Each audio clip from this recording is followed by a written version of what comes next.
Donc on va peut-être parler d'Alain Soral, qui est une des clés centrales de cette nébuleuse sous-fasciste. D'accord. Donc je te laisse la parole, Simon. Pour Alain Soral, donc Alain Bonnel Soral de son vrai nom, puisque Monsieur Soral est un noble. Donc ce qui le caractérise en fait, c'est d'abord, s'il fallait choisir une caractéristique très générale, c'est le confusionnisme. Hein. C'est-à-dire que quand on écoute les discours d'Alain Soral d'une oreille un peu distraite, on pourrait presque avoir l'impression qu'on a affaire à une sorte de polémiste d'extrême gauche, quelque chose du genre. Hein. Quand on entend ses critiques sur le nouveau parti anticapitaliste, qui est au service du système, hein, ce qui effectivement est une opinion qui peut se défendre. Ses critiques sur Bertrand Delanoë et la politique de boboisation de la capitale, hein, de vider la capitale de ses prolétaires, ce genre de critiques, si on s'en tient à ça, on pourrait avoir l'impression qu'elles sont faites d'un point de vue d'extrême gauche ou libertaire. De même, il critique en apparence, en tout cas, des phénomènes de société tels que le communautarisme ou le féminisme de la bourgeoisie, où il explique, ce qui d'ailleurs peut se défendre comme opinion, que le féminisme de la bourgeoise ne peut en aucun cas être utile aux caissières, aux prolétaires de base, qui n'ont pas les mêmes intérêts que des femmes qui sont dans le showbiz ou qui sont très riches et qui veulent s'émanciper sans doute, mais d'autres choses que du salariat, puisqu'elles ne sont pas salariées. Donc bref, quand on s'en tient de très loin à certains, je dis bien certains discours d'Alain Soral, on peut avoir l'impression qu'on a en face de nous une sorte de, si ce n'est de libertaire, en tout cas oui, de polémiste d'extrême gauche.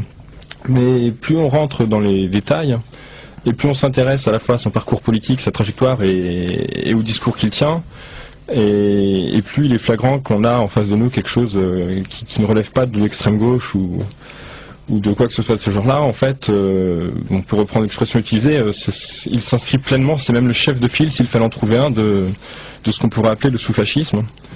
Donc, pour rester sur la question du confusionnisme, un des points qui revient tout le temps dans le discours d'Alain Soral, enfin c'est pas un point qui revient tout le temps d'ailleurs, c'est plutôt des contradictions permanentes en fait, hein. C'est-à-dire que l'objectif d'Alain Soral, comme d'ailleurs de toute la mouvance sous-fasciste, c'est d'essayer de recruter assez large et notamment de s'ouvrir à un nouveau public, à la fois un public plus jeune que le public traditionnel de l'extrême droite et peut-être aussi plus issu des couches populaires ou des couches issues de l'immigration. Hein. Jusque-là, le militant de base d'extrême droite, enfin s'il était jeune, c'était plutôt un étudiant en droit, enfin un petit bourgeois, quoi.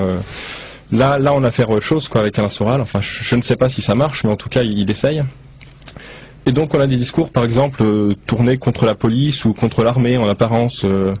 Il peut affirmer, par exemple, que la France est un régime totalement policier et totalitaire. Et en même temps, dans d'autres discours, dans d'autres circonstances, voire parfois dans le même discours, il n'hésite pas à se plaindre que les flics n'ont plus aucun pouvoir depuis très longtemps en France. Donc le discours classique de l'extrême droite sur l'autorité qui n'est plus respectée, le respect qui se perd, etc. Mon pauvre monsieur. Voilà, tout fout le camp, ma brave dame. Donc voilà, là on voit bien, ce n'est qu'un exemple parmi d'autres, mais on voit bien qu'il essaye à la fois de garder ses soutiens traditionnels à l'extrême droite et d'avoir un discours pseudo-libertaire qui pourrait éventuellement plaire aux jeunes de banlieue qui, ce n'est pas un secret, connaissent, sont souvent victimes de violences policières. Donc toujours dans cette catégorie de discours un peu incohérents, il est intéressant de se pencher sur ce que Soral racontait à propos de Dieudonné, qui est maintenant apparemment, c'est ses meilleurs amis du monde apparemment, mais il y a quelques années, c'est pas très ancien, donc il y a 7 ans, en 2002, Soral évoquait l'inculte et désormais pas drôle Dieudonné. Il lui reprochait notamment de ne pas oser montrer du doigt cette communauté invisible, certes surreprésentée dans le showbiz en termes de quotas, mais à laquelle il doit aussi son doux statut de rigolo. Donc en fait, en gros, Soral reprochait à Dieudonné de ne pas être assez antisémite. Hein. Donc Dieudonné a fait des progrès depuis apparemment, puisque Soral s'entend très bien avec.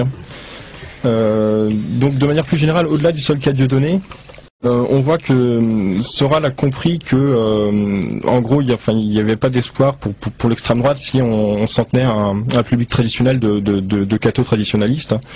Et donc, du coup, on assistait à un revirement concernant les Arabes et ou les musulmans. Il y a quelques années encore, donc Soral les décrivait en ces termes. Donc, je cite donc des extraits d'un livre qu'il a sorti en 2002 qui s'appelle Abécédaire de la bêtise ambiante. Jusqu'où va-t-on descendre, pardon. Donc, dans ce livre, Alain Soral disait par exemple leur seul espoir aux Algériens, c'est qu'on retourne en Algérie. Ou celui qui se comporte en colon de plus en plus, c'est le beurre. Hein. Ou encore il décrivait la France comme un pays d'anglo-saxons névrosés envahi de maghrébins hostiles. Ou à propos de la situation en banlieue populaire, donc dans les années 60, Donc Alain Soral affirmait dans cet ouvrage, les seuls qui posaient le problème déjà, c'était les Algériens, qui se tenaient à l'écart, dans la solitude, la peur, l'islam et la sonacotra, et dont les jeunes, peu nombreux pourtant, foutaient déjà la merde. Donc ça, c'était donc dans un livre sorti en 2002, il y a 7 ans. Maintenant, il a changé de stratégie en fait, radicalement. Donc il a publié quand même ses tribunes à un moment sur Oumma.com qui se veut le portail, enfin soi-disant, je sais pas à quel point ils sont représentatifs, mais qui se veut le portail de la communauté musulmane en France. Et donc Alain Soral a notamment affirmé que il trouvait que le voile, finalement, réflexion faite, c'était pas plus oppressant ou opprimant que le string. J'ai pas vu beaucoup de nanas avec un string sur le nez. Donc dans le même genre, il a aussi affirmé que donc désormais les premiers qui devraient se battre pour la préférence nationale, c'était les immigrés en situation régulière, c'est-à-dire que il a déplacé la frontière. Avant, c'était l'immigration en tant que telle qui est un problème pour l'extrême droite.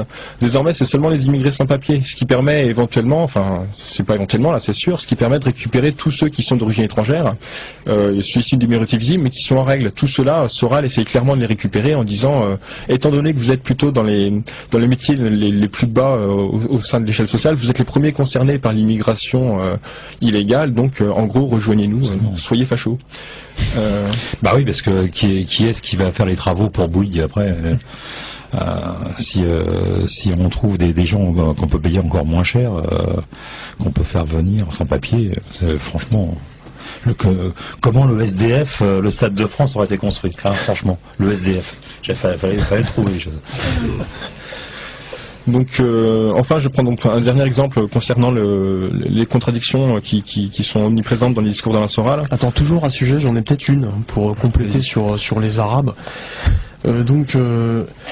Soral, il a fait un petit entretien à Éléments. Vous connaissez Éléments, hein, c'est la revue d'Alain de Benoît. C'est la revue d'Alain de Benoît, donc du GRES, hein, du groupe de recherche et d'études pour la civilisation européenne. Donc c'est la nouvelle droite. C'était constitué dans les années 70, une sorte de laboratoire pour préparer les contre-offensives face au gauchisme, au marxisme, aux libertaires menaçants. Et donc en 2004, il avait accordé donc un interview dans lequel il disait, alors il défendait la civilisation par l'islamisation. Hein, il disait devenir d'abord quelqu'un dans la société française avant de pouvoir devenir français, ce qu'on appelle l'islamisme, et donc selon moi une transition possible vers l'assimilation. La génération du foulard redécouvre la fierté d'être, et avec cette fierté d'être, le projet de réussite sociale, le chemin de l'université.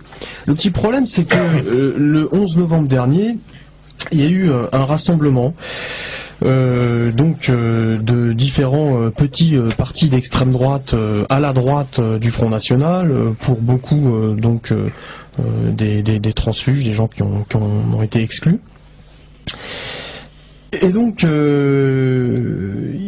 il préparait donc c'est une réunion pour préparer les élections régionales de 2010. Donc il y avait la Nouvelle Droite Populaire de Robert Spiller, un gars qu'on va retrouver un peu ailleurs aussi, le Parti de la France, le PDF de Carlan, et le Mouvement national républicain, et puis il y avait ce fameux Marc Georges, qui est un ancien cadre du Front National et qui est numéro 2 d'égalité et réconciliation.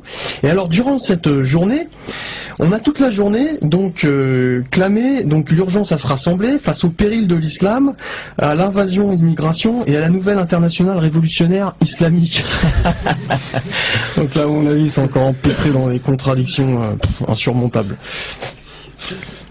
Donc on va prendre un dernier exemple donc de contradiction, mais encore une fois on pourrait multiplier la liste, mais bon ça présente un intérêt limité, enfin si ce n'est justement de montrer qu'ils sont prêts à tout pour essayer d'élargir leur public à nouvelle cible, on va dire.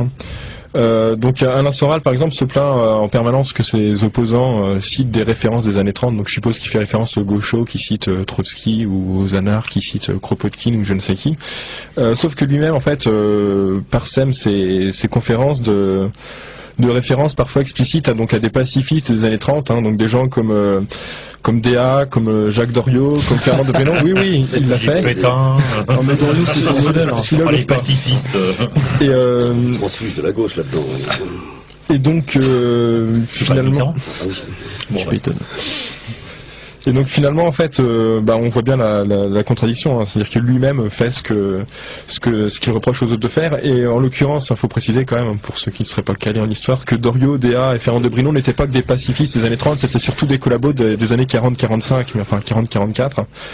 Donc voilà pour ce qui est des contradictions. On pourrait en rajouter une autre, par exemple la défense de la laïcité à géométrie variable, c'est-à-dire que ça c'est le genre de choses qu'il affirme sur les plateaux de télé, mais bon il l'affirme pas quand il vend des cathos intégristes du renouveau français qu'il apprécie beaucoup apparemment. Exactement. Donc ils servent de service d'ordre à l'occasion. Donc deuxième point concernant la pensée d'Alain Soral, c'est la question en fait de la récupération d'un peu tout et n'importe quoi par Alain Soral, donc d'auteurs qui n'ont jamais été ni militants ni sympathisants d'extrême droite, qui sont même plutôt recrutés, plutôt à l'autre extrémité de l'échiquier politique. Et de même, il récupère aussi des causes, des combats qui n'ont jamais été des combats d'extrême droite, mais dont il estime qu'ils pourraient être aujourd'hui rassembleurs, donc il les récupère à son compte. Donc parmi les auteurs dont Alain Soral se réclame, il y a notamment Guy Debord. Donc il s'en réclame, mais par ailleurs il le critique, donc c'est pareil, il n'y a pas trop de cohérence là-dedans. Il affirme alors, je cherche la citation, oui, alors qu'en fait, Guy Debord, c'est la partie de l'œuvre de Marx accessible aux publicitaires. Donc, d'ailleurs, ça tombe bien puisqu'il y a une formation de publicitaire, en fait, c'était peut-être à destination de lui-même qu'il écrivait ça. Enfin, donc voilà, il se réclame de Debord, de Pier Paolo Pasolini, de Clastres, de Michel Clouscar. Oui, alors pour s'arrêter sur Clouscar, en fait, il a complètement pompé. Néofascisme, idéologie du désir, c'est vraiment l'ouvrage qui a fait connaître Michel Clouscar. C'est un ouvrage qui a été écrit en 71, dans lequel, en fait, il décrit de façon quasi prophétique l'évolution de la société de consommation, en fait, la mutation du capitalisme qui a eu lieu à partir, dans les années 68 et qui s'est confirmée dans les années 70, d'un capitalisme qui était assis donc sur des valeurs autoritaire, patriarcal, qui était cher à la vieille bourgeoisie, à un capitalisme qui a besoin d'ouvrir ses marchés, totalement hédonisme, qui s'appuie en fait sur on va dire une mouvance libertaire, mais qui vient de la bourgeoisie et qui qui donc suscite en permanence la pulsion de consommation de l'individu pour pouvoir valoriser son capital. Alain Soral avait préfacé Néofascisme, idéologie de désir en 98 parce qu'en fait il était proche de Clouscar. Mais à partir du moment où il a commencé donc ce fameux Alain Soral à défendre des thèses d'extrême droite, Clouscar, donc qui était quelqu'un qui était proche du Parti communiste, l'a totalement désavoué. Il a de façon très explicite d'ailleurs. Ça n'empêche pas que Soral continue en permanence de se revendiquer de Clouscar, de reprendre tous ses concepts. Il peut le faire d'autant plus facilement. Clouscar est mort il y a quelques mois, donc voilà, il n'y aura plus personne pour reprendre tous les concepts, de la critique du freudo-marxisme, en passant par l'idéologie néofasciste du désir, la critique de l'aspect libertaire du capitalisme, etc., etc. Ce qui d'ailleurs lui permet d'être totalement antiféministe et de façon très explicite. Donc voilà, c'est vraiment le marxisme Alain Soral qui se fait passer pour un intellectuel se revendiquant d'Hegel, de Marx, qui nous dit que Marx aujourd'hui voterait pour Le Pen. Donc tu rigoles quoi. Donc justement, il était bercé trop près des murs. Donc justement, on y arrive à la question de la récupération donc de Karl Marx par Alain Soral. Donc par exemple, il se justifie depuis longtemps déjà, il a une grande passion dans sa vie. Alain Soral, c'est la défense du petit patron et du petit commerçant qui est victime des impôts qui sont trop élevés et des prud'hommes qui sont impitoyables. Et donc il fait ça en disant que c'est des économistes marxistes qui depuis les années 90 prônent un tel soutien au petit patronat, au petit commerce, etc. Sauf que bien sûr, il n'a jamais cité un seul économiste marxiste qui demande à soutenir le petit patronat. C'est tout simplement parce que ça n'existe pas. On attend toujours une seule citation d'un économiste marxiste qui aurait demandé à ce qu'on défende cette fraction-là du petit patronat, du patronat victime peut-être, je sais pas, Poujade. Oui, justement, oui. C'est typiquement poujadiste, effectivement, donc de récupérer. Donc, mais il y a une sorte d'arrogance permanente, justement, c'est une des caractéristiques également du sous-fascisme, c'est-à-dire qu'il se sent si fort qu'il peut occuper tout le terrain, tu vois, et y compris et surtout le terrain de l'ennemi, en prétendant se rapproprier tous les concepts, la culture. C'est du sous-sarkozisme. Quoique, même pas du sous-sarkozisme, je pense que Sarkozy est repassé au-dessus avec ses... talonnettes. Non, oui aussi. C'est bien ce que je dis. Avec son discours. Donc voilà, toujours sur cette question là, donc des rapports entre Soral et le marxisme, enfin de ce qui prétend être marxiste, hein, qui n'a rien à voir avec le marxisme. Soral affirme par exemple, quand on est marxiste, on doit fonctionner sur des concepts marxistes. Quand on abandonne tous ces concepts pour se fonder sur des concepts petits bourgeois, on se casse la gueule. Et pourtant, donc le même Alain Soral, qui se réclame de Karl Marx et du marxisme, affirme que pour faire quoi que ce soit de subversif en politique, il faut faire confiance aux patrons de bistrot, aux chauffeurs de taxi et à ce qu'on appelle la petite bourgeoisie. Donc, et il préfère faire confiance à ces catégories-là de population que aux professeurs, aux étudiants. Donc, pour quelqu'un qui reproche donc à ses opposants de ne pas être des marxistes orthodoxes, c'est quand même assez paradoxal, puisque pour autant qu'on sache, Karl Marx n'a jamais écrit qu'il fallait qu'il fallait accorder une quelconque importance aux petits patrons de bistrot, aux chauffeurs de taxi. Il est un peu en retard, parce qu'avant les chauffeurs de taxi c'était des généraux tsaristes, ou des princes, tout à fait. des Russes blancs, mais ça, il y a longtemps. Donc voilà, donc bel exemple de récupération par Soral, donc du marxisme. Donc Soral va quand même assez loin, enfin en fonction du public il s'adapte. Quand il fait une conférence devant un public d'extrême droite par exemple, donc devant des sympathisants et militants du parti populiste, il n'hésite pas par exemple à dénoncer l'idéologie maçonnique, donc c'est quand même très connoté, hein. Ça le classe quand même assez clairement à l'extrême droite sans être excessivement paranoïaque. Judéo-maçonnique. Oui, il manquait le judéo, mais l'idée était là. Et il n'hésite pas non plus à faire référence donc à la propagandiste du Troisième Reich, Leni Riefenstahl, donc c'est pareil, c'est quand même des références assez connotées à l'heure actuelle. Il se plaint même du fait qu'il y ait eu des procès à la Libération, donc le tribunal de Nuremberg et les exécutions ou les sanctions diverses qui ont frappé les collabos, donc il trouve ça intolérable. Il explique qu'on tue tous les nazis parce que c'était le mal, donc on éraille de la pleine terre apparemment. Je sais pas, fallait les sans vie ou les protéger. Autre chose, mais on est toujours en lien, on est toujours sur la question de l'extrême droite, c'est la défense par Alain Soral, donc disons en fait de certaines fractions du capitalisme contre d'autres fractions. Donc c'est une stratégie assez classique. En période de crise économique, quand on se veut subversif, on ne peut pas faire l'économie d'une critique du capitalisme. Donc Soral s'y résout, mais il ne vise que certaines strates bien précises du capitalisme. Alors c'est tout le temps les mêmes, hein, c'est pas très original, l'extrême droite a ses préférences. Donc par exemple il dénonce le fait que le capitalisme, l'économie de marché est portée par les élites blanches occidentales judéo-protestantes. Hein. Donc judéo-protestantes, hein, pas les autres. Hein. Pas les catholiques. Si vous êtes patron et que vous êtes catholique, c'est bon, vous n'êtes pas responsable de la crise. Mais tu sais bien que le catholicisme est contre le lucre. Et d'ailleurs, oui, et Soral est contre le lucre aussi, puisqu'il dénonce beaucoup la finance mondiale spéculative. Donc c'est une expression qu'il aime bien. Ça permet de pas dire capitalisme ou société de classe. Ça reste vague, mais en même temps, ça se veut vaguement subversif. C'est censé choquer le bourgeois. Donc il dénonce la finance mondiale spéculative. Évidemment, dans le contexte actuel, il n'y a aucun, dans le contexte de crise économique, comme Sarkozy. Voilà, c'est ce que j'allais dire exactement. Il n'y a aucun mérite à le faire. Hein. Et qui ne le fait pas dans la classe politique française? Le centre le fait, la droite le fait, la gauche le fait. Tout le monde est anticapitaliste, enfin anti-spéculation, anti-finance mondiale spéculative. Évidemment, c'est la pure démagogie, hein, parce que bon. Ah bon. Si, je t'assure. Alors, c'est de la pure démagogie. si, puisque c'est le même Soral qui nous expliquait donc du temps où il était au Front National. Il ne le dirait peut-être aujourd'hui, mais c'est le même Soral qui nous expliquait que sur les questions économiques, le programme du FN est un programme de gauche. Hein, donc, alors que bon, quand on se penche quand même en détail, il suffit d'ailleurs d'aller voir le site du Front National. Ils se cachent pas. Hein. Ils sont contre le droit de grève. Ils sont pour la retraite par capitalisation. Ils sont pour moins de fonctionnaires. Enfin, en gros, ils sont pour le programme économique de Nicolas Sarkozy, tout simplement. Voilà. Oui, 90% du programme. Voilà, 90%. Ouais.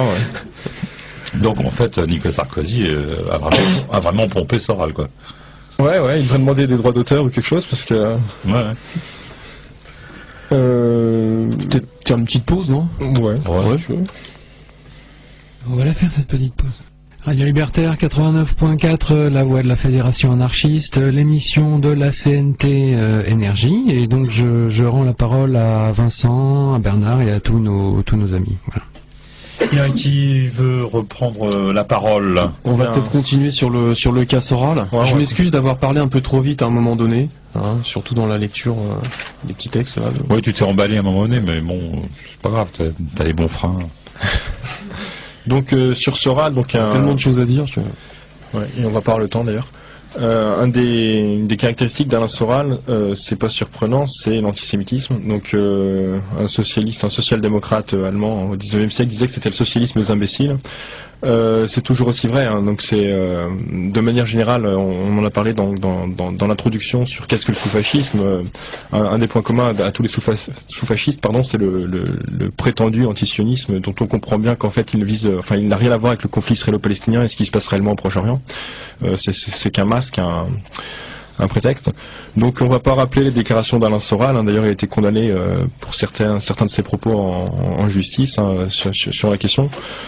Ce qui est intéressant, c'est que parfois il est plus abusif, c'est-à-dire que il en a peut-être marre d'être trop souvent condamné en justice, donc il tient des propos plus, par exemple dans sa propagande, enfin les intellectuels qu'il vise, quand on regarde, en fait, il ne vise que des intellectuels juifs. On a l'impression que c'est les seuls qui, enfin, effectivement, quand on l'entend viser des gens comme Alain Finkielkraut ou Bernard-Henri Lévy ou André Glucksmann, etc., ça peut paraître à première vue plutôt sympathique, puisque bon, c'est des gens, ils ont soutenu à peu près toutes les guerres américaines de ces dernières décennies.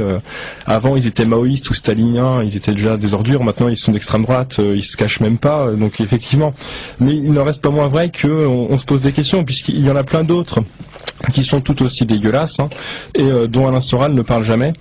Donc il joue sur les deux tableaux, c'est-à-dire qu'à la fois il peut passer pour un... Donc déjà, premier point, ça lui évite les condamnations en justice, puisqu'il ne parle pas des juifs en général, il ne tient pas de propos antisémites, il parle de quelques intellectuels d'une communauté qu'il ne nommera pas, comme il dit lui-même.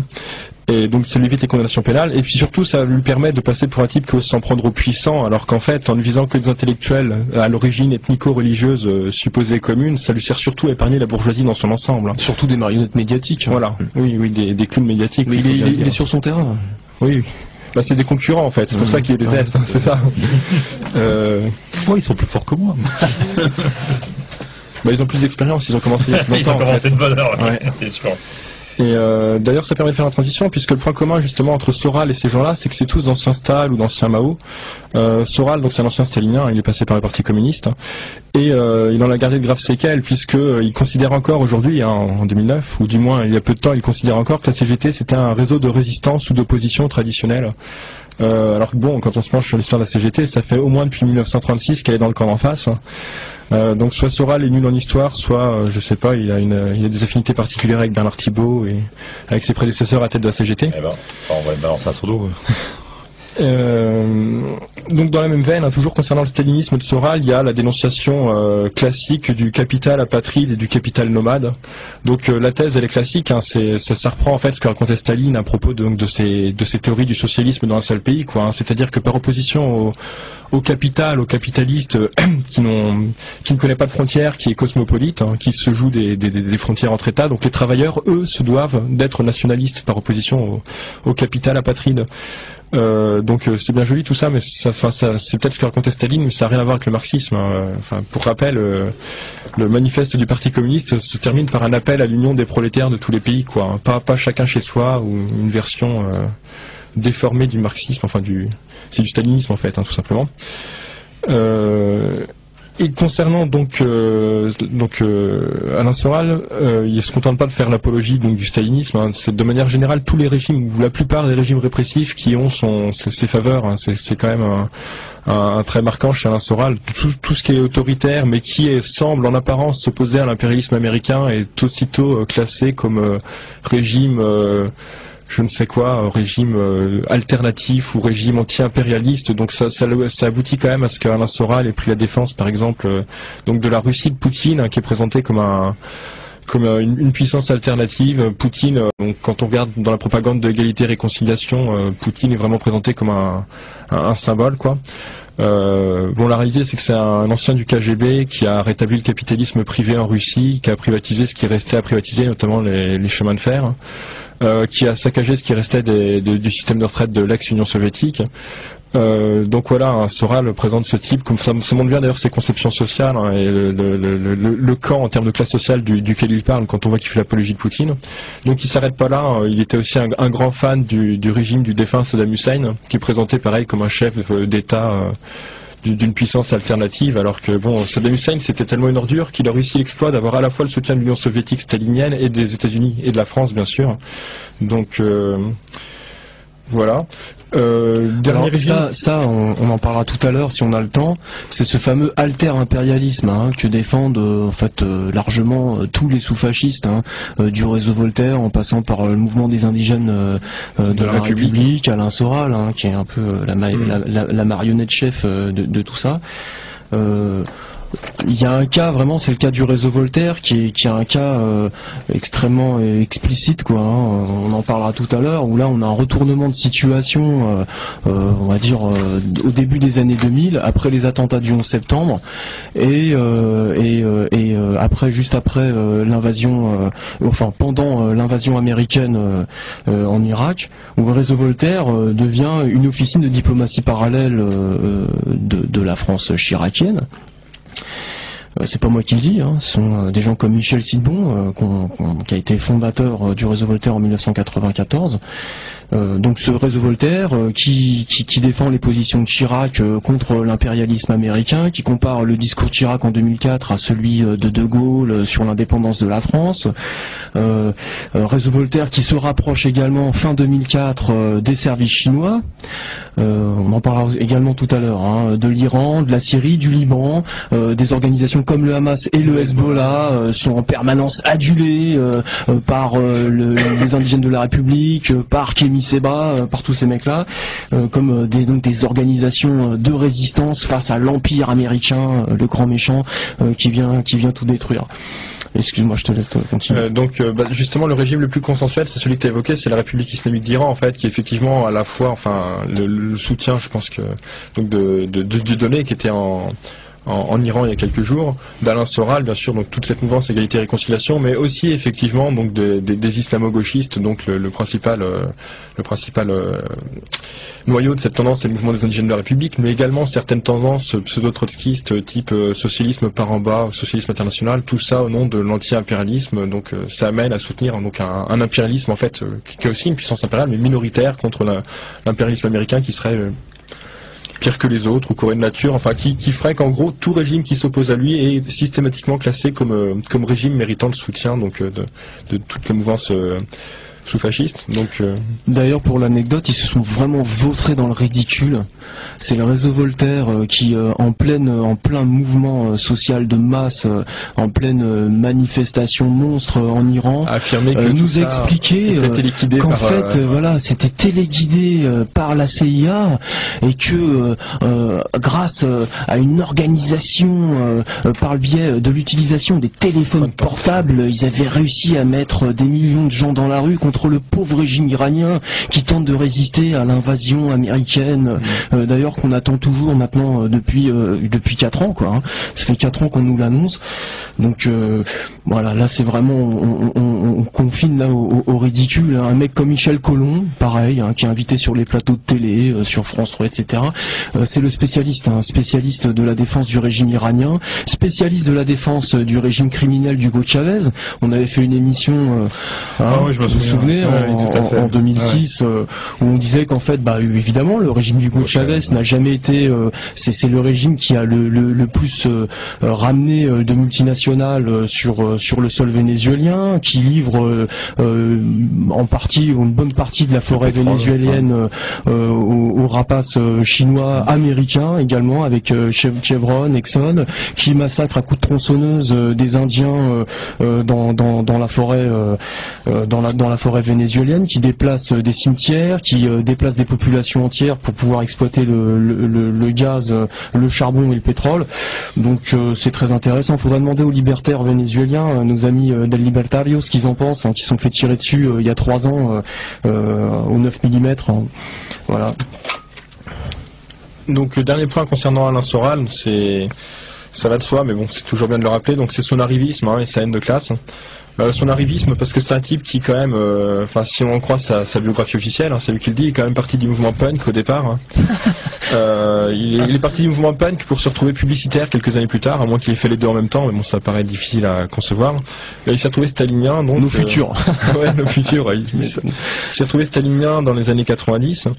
En 2002, il prétendait être proche de Jean-Pierre Chevènement. Alors juste un petit aparté sur son engagement au sein du Parti communiste, un Parti communiste qui considère comme le parti de classe, là où il a vraiment rencontré ce qu'il y avait de meilleur dans l'humanité. Enfin, il a fait partie, il a avoué ça il y a pas longtemps en fait, de ce petit groupe de Stahl, qui d'ailleurs se sont fait virer, mais enfin lui il s'est planqué, apparemment il n'a pas été chopé, qui au début des années 90 faisait des rencontres donc avec l'Idiot International, mais également des mecs comme Alain de Benoît, des gens donc de Éléments, du Grèce, et qui en fait voulaient complètement décomplexer la position souverainiste, nationaliste au sein du Parti communiste. Donc on a vu aussi que évidemment à l'époque que ces gens-là avaient des vues assez étranges concernant l'antisémitisme, et donc il y a eu quelques purges qui ont été faites dans les années 90, mais Soral n'a pas été touché. Et ça renseigne d'ailleurs sur son évolution, parce que ce mec-là en fait il est évidemment opportuniste, mais enfin il a toujours été il a toujours eu des penchants antisémites sous couvert d'un antisionisme. Donc pour finir sa trajectoire, en 2002, il semblait proche de Jean-Pierre Chevènement, c'est ce qu'il affirmait. Mais il a depuis avoué qu'il avait finalement voté Le Pen, donc en 2002. Il a avoué ça après coup. Il rejoint donc le Front National en 2006. Et il y reste assez peu de temps, il le quitte en 2008 en fait, après l'échec des municipales en fait, puisque bon le FN fait un score minable, à cause des problèmes financiers notamment dans beaucoup de villes, y compris des grandes villes, le FN n'est même pas en mesure de présenter des listes. Donc Alain Soral quitte le Front National à ce moment-là. Et donc se présente aux élections européennes de cette année sur la fameuse liste antisioniste, donc de son nouvel ami Dieudonné, puisqu'il n'a pas toujours aimé. Voilà pour la trajectoire donc d'Alain Soral. Donc soit dit en passant, pour quelqu'un qui reproche à ses adversaires politiques leur capacité à retourner leur veste, lui surpasse à lui tout seul tous ses adversaires politiques réunis en ce domaine. Puisqu'il aura fait à peu près toutes les tendances politiques, enfin en apparence, à part le centre en fait quoi. Il a fait l'extrême droite, il a fait les staliniens, le mouvement punk, le souverainisme de gauche avec Chevènement, enfin il a tout fait quoi. Puis il a fait tous les plateaux de télé, les émissions les plus débiles d'abrutissement des masses, quoi. C'est-à-dire que c'est un mec qui critique la spectacularisation de la société, qui critique l'idéologie de la consommation, le divertissement abrutissant. Le mec il se retrouve chez Evelyne Thomas. Ouais. C'est mon choix quand même. C'est mon choix. Ouais. Il s'avachit sur les plateaux tous les dimanches de Paul Vermus, où il joue le pauvre type de service, où il commence à il Ardisson aussi contre les femmes. Ardisson, pareil.